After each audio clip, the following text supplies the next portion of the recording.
Pretty scary situation to think about. A telephone pole broken in half after a woman crushed her car slamming into it. Now a neighborhood on the northwest side is dealing with the aftermath. Shut down power and a closed off road. And that's where we find 9 on your side, Alexis Fernandez at North Camino de Oeste, just south of Sweetwater. Alexis, what's everything looking there like now? Well, Valerie, as you can see right behind me, the road is still closed off for the night, and about a half-mile from here you can see TEP electricians working hard to repair those broken power lines that could have seriously injured one woman.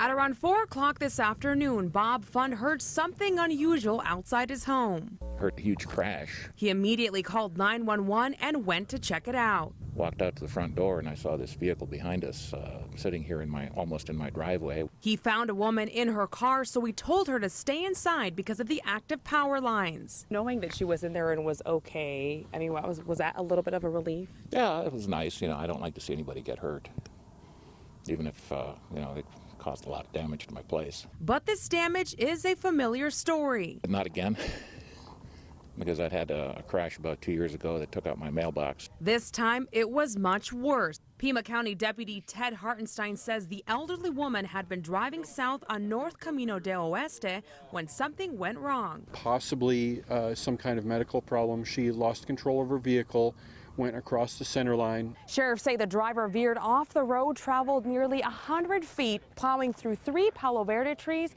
before crashing into that pole. The pole broke in half and the tension cracked a second pole. If she had tried to get out of the car and had come in contact with a power line in the process of doing that while it was still energized, she may have been injured by that. And says the outcome could have been much different. Could have been a lot worse. These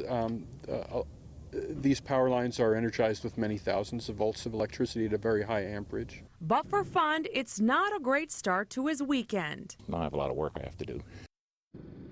Like you heard the deputy, alcohol, speeding, nor drugs were a factor in this crash, but Bob Fund, who lives in this area, says he's expecting something like this to happen again because he's been seeing a lot of speeding on this road. Reporting live from the west side, Alexis Fernandez, KGUN-9 on your side. Alexis, do we know how long the road will be closed? Well, Valerie, what sheriffs tell us that these electricians right behind me here are planning to be here overnight until those 2 power lines are repaired, but they are expecting to have this road open by tomorrow morning. One thing we also wanted to add is that a couple people living in this area will be without power for an undetermined amount of time. Valerie? Okay, thanks, Alexis.